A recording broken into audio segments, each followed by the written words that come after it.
أعوذ بالله من الشيطان الرجيم بسم الله الرحمن الرحیم. صدر اجلاس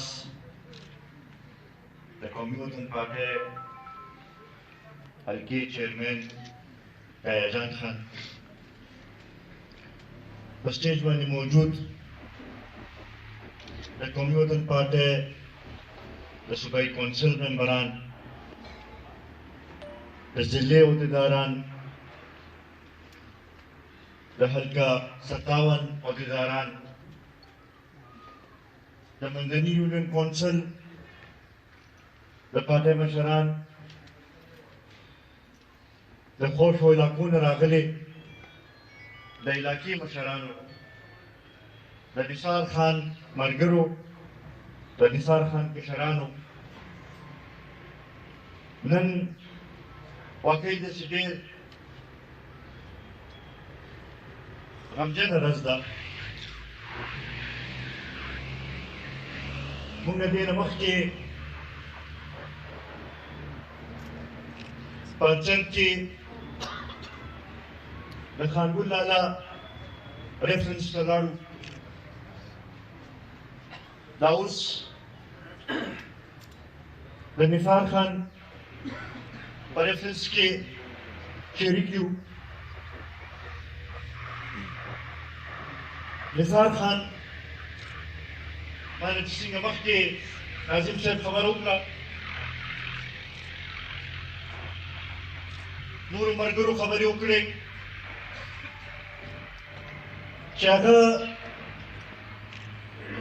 یو ډېر مثبت سوچ ساتلو والا کس و. د علاقې له چې کومې منډې تړلې والي، کومې هلې ځلې کړي، هغه د هېچا نه پټې نه دي. زما خیال دی دلته کې هر یو کس که د ناظم صاحب په زندګۍ باندې خبرې کوي نو په ګنټو ګنټو خبرې کولی شي. دا ډېرو کمو خلکو ته دا حیثیت ملاویږي، دا درجه ملاویږي چې هغوی کله بیا په دې دنیا کې نه وي، د هغې نه پس د هغوی هغه ښه خلک یادوي. نثار خان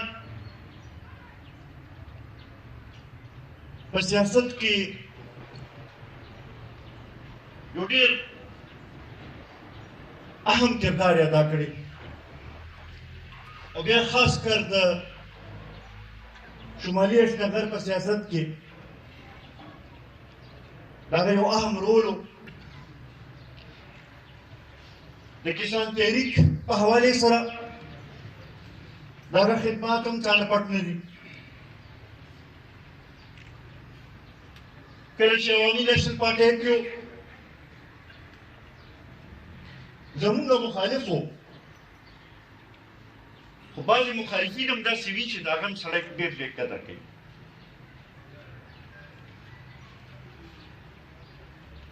کله چې زمونږ مخالف و، زما خیال زمونږ ټولو ملګرو دا خواهش و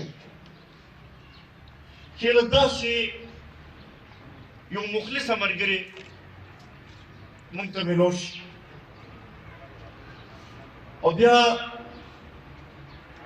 دا 8 کاله چې موږ سره کوم ډېر نږدېوالی د هغه پاتې شو، په دې کې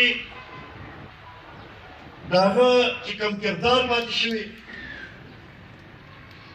همیشه د ملګرو په منځ کې صلح او روغه راوستلو کوشش یې کړی، په خپله یې قرباني ورکړې، بل ملګري را مخکې کړی.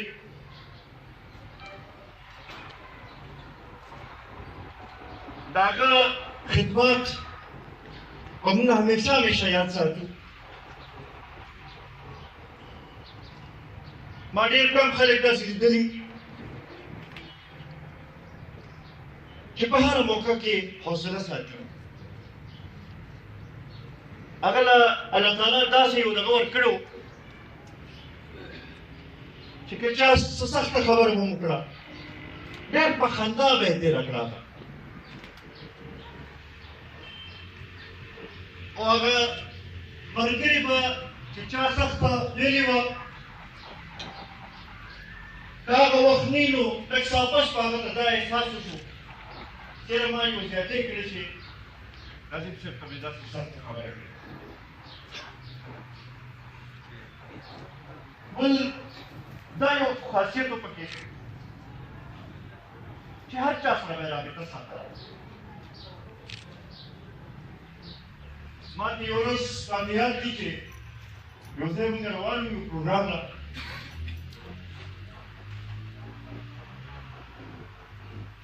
نو ما ته لږ شعر فلاني ملګري سره مې رابطه وکړه فلاني ملګري سره مې رابطه وکړه فلاني ملګري سره مې رابطه وکړه. ما ورته ویل مهره نثار خان دا تا ته دومره ټایم څه ته میلاویږي وایي چې یاره زه چې په ارام ماښام چې راشم کور کې کښېنم نو اول کار دا کوم چې ملګرو ته ټلیفونونه شروع کوم کیسې تپوس وکړم. دا خاصیت هم ډېر کمو خلکو کې وي. بیا د هغه سیاسي پوهه او سیاسي تربیت داسې شی و چې زما خیال د هغه کمی به مونږ ډېر مودې پورې محسوس کوو.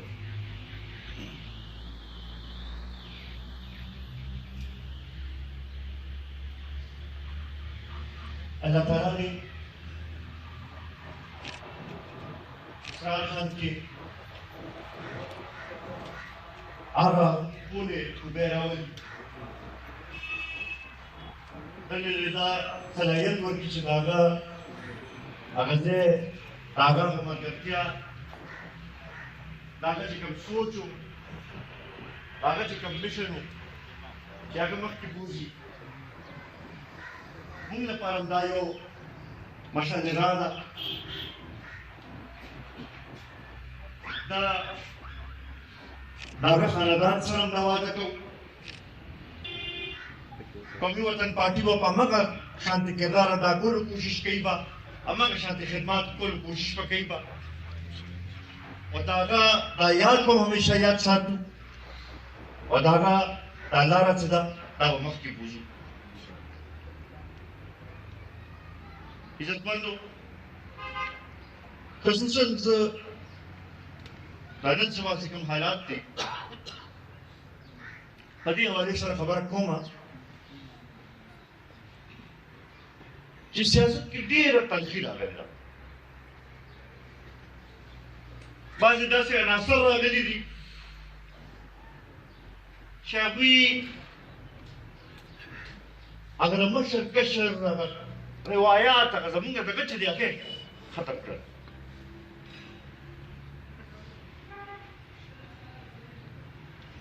مونږ ته پکار دي چې د نثار خان د ژوند درد ته مخامخ کېږو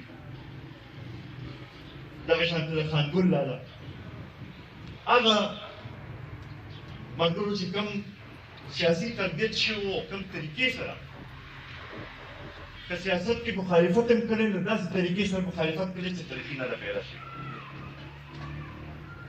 که خدمت یې کړی نو بې لالچه دا پکار دی چې موږ ځان ته یو رول موډل جوړ کړو او ځان ته مخامخ کېږو. دلته کې ناستې کشرانو ته به مو زما دا خواست چې تاسو پکار دی چې داسې کردار ادا کړئ.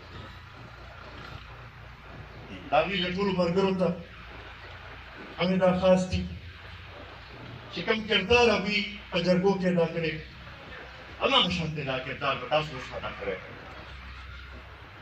د هغه کشر نن ډېر دغه شومه بل ورځ ما چې اسرار سره کومې خبرې وکړې نو ما ته ډېره حوصله مې راوشوه. دکې انشاءالله زه دا وینم چې هغه ټولې خوبۍ او صلاحیتونه شته زمونږ ټولو به ورسره مرسته وي. د دې خاندان سره به همغه شانتې تعلق وي همغه شانتې ورورولي به ساتو او انشاءالله دا به زمونږ تمه وي چې اسرار خان به د نثار خان هغه سلسله مګه شانتي جاری ساتي داغه مرګرتیا به مګه شانتي راټینګي داغه کوم غم خادي واغه به مګه شانتي سر تر سیبا هر کی چیرمن صاحب یو خبر وکړه ازما خیال چې د موقع مناسبت سره بالکل ضروری ده چې د دې خاندان په اسرار باندې اعتماد کړی دی او پارټي هم بالکل په اسرار باندې اعتماد کوي او د نثار خان چې په زندګۍ کې زموږ ډیپټي جنرال سیکرټري و زه د ټولو ملګرو اجازه وي نو د هغې دغه څوک چې دوی د زندګۍ کې ډیپټي جنرال سیکرټري وه بیماري به موږ ورکوو به او انشاءالله دا تمه پرې لرو چې دی به زموږ ټولو په توقعاتو باندې پوره راځي زه